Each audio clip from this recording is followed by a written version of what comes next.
1980년대 도쿄의 하늘은 눈부시게 빛났습니다. 그 시절 일본의 땅값은 미국 전체의 땅값보다 높았습니다.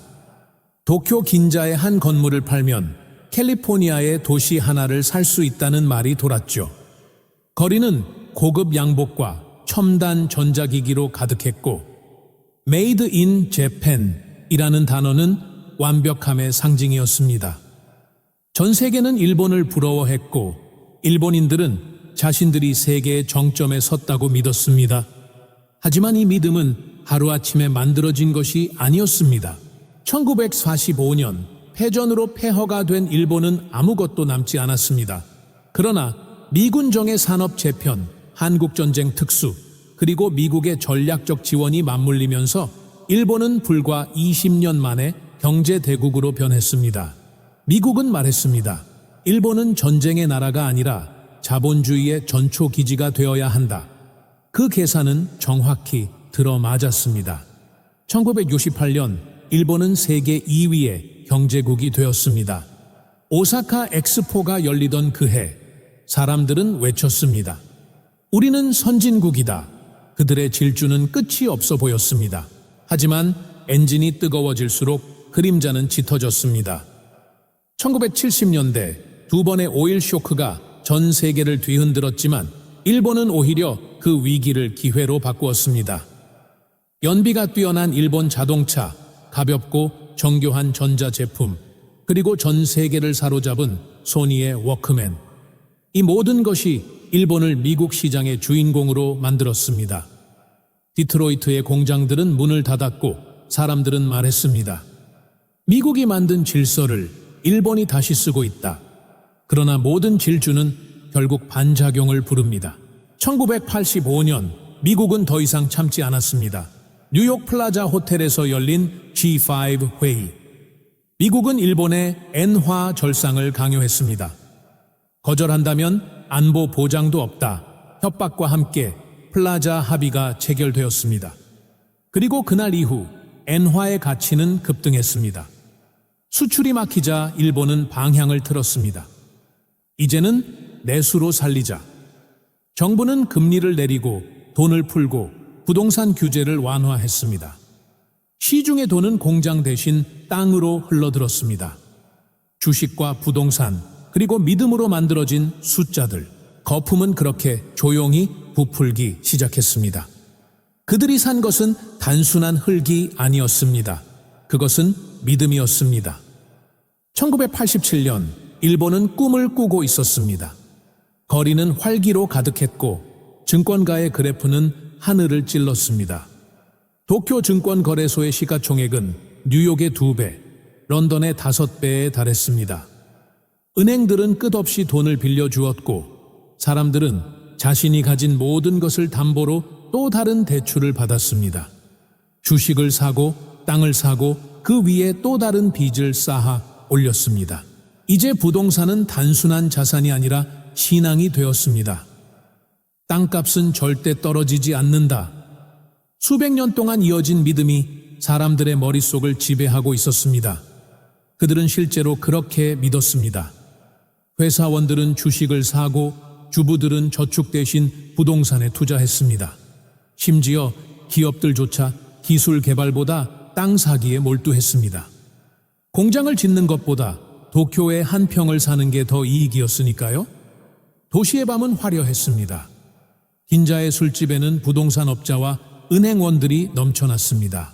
그들의 손에는 현금이 들려 있었고 그들의 눈에는 끝없는 욕망이 비쳤습니다. 모두가 부자가 된 것 같았지만 그분은 허공에 떠있는 거품이었습니다. 기업의 매출은 그대로였고 생산성은 오히려 떨어지고 있었습니다. 그럼에도 불구하고 주가와 땅값은 계속 올랐습니다. 이익이 없는데도 사람들은 일본은 다르다고 말했습니다. 이건 새로운 시대의 경제다. 하지만 영원한 축제는 없습니다. 일본 재무성 내부에서는 이미 너무 과열됐다는 보고서가 오르내렸습니다. 그러나 누구도 브레이크를 밟을 수 없었습니다. 은행은 대출을 멈출 수 없었고 기업은 투기를 멈출 수 없었습니다. 지금 멈추면 뒤처진다. 그 한마디가 모두를 더 깊은 절벽으로 밀어넣고 있었습니다. 그렇게 일본은 자신이 만든 거대한 환상 속에서 조용히 무너져 가고 있었습니다. 버블은 성공의 그림자였다. 그리고 그림자는 언제나 빛보다 먼저 사라진다. 1990년 일본은 드디어 그 한계에 도달했습니다. 하늘을 찌르던 그래프가 멈췄고 도쿄의 부동산 시장이 얼어붙었습니다. 은행들은 더 이상 대출을 내줄 수 없었고 새로운 정책이 발표되었습니다. 부동산 대출 총량 규제.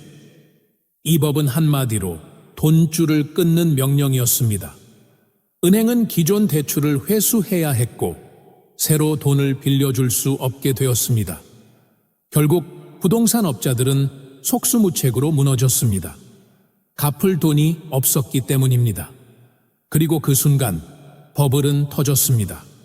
도쿄의 건물들이 헐값으로 시장에 쏟아졌지만 사는 사람은 아무도 없었습니다.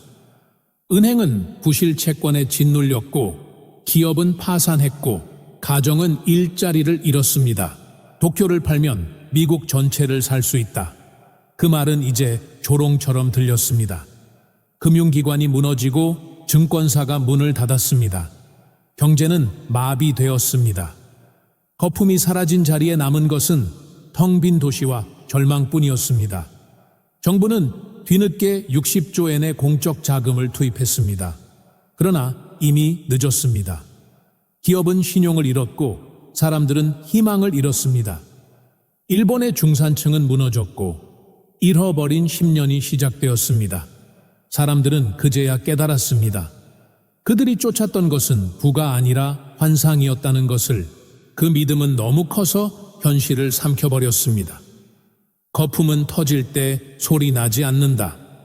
그저 조용히 사람들의 삶 속에서 꺼져간다. 버블이 꺼진 뒤에도 일본은 오랫동안 현실을 인정하지 않았습니다. 도쿄의 거리에는 여전히 넌사인이 빛났지만 그 불빛은 더 이상 번영의 상징이 아니었습니다. 그것은 꺼져가는 환상의 잔상, 한 시대의 마지막 불꽃이었습니다. 1990년대 내내 일본은 침묵했습니다. 은행은 좀비가 되었고 기업은 살아있으나 움직이지 않았습니다. 사람들은 일했지만 성장하지 않았습니다. 그들의 청춘은 잃어버린 10년 속으로 사라졌습니다. 하지만 이 이야기는 단지 일본의 실패가 아닙니다. 모든 경제의 역사 속에는 같은 패턴이 숨어 있습니다. 욕망이 커질수록 판단은 흐려지고 성공이 오래될수록 위기는 잊혀집니다. 일본은 그것을 몸소 증명했습니다. 우리에게 더 이상 배울 게 없다. 그 한마디가 스스로를 무너뜨린 시작이었습니다. 이제 세상은 그들의 거울을 들여다봅니다. 한국도, 중국도, 미국도 어느 나라든 그 빛나는 환상 속에서 같은 유혹을 마주하게 됩니다. 경제의 번영은 언제나 아름답지만 그 아름다움 뒤에는 위험이 숨어 있습니다. 성장의 끝에는 언제나 교만이, 그리고 교만의 끝에는 침묵이 있습니다. 영원한 축제는 없다. 그 말은 일본이 남긴 가장 값비싼 진실이었습니다.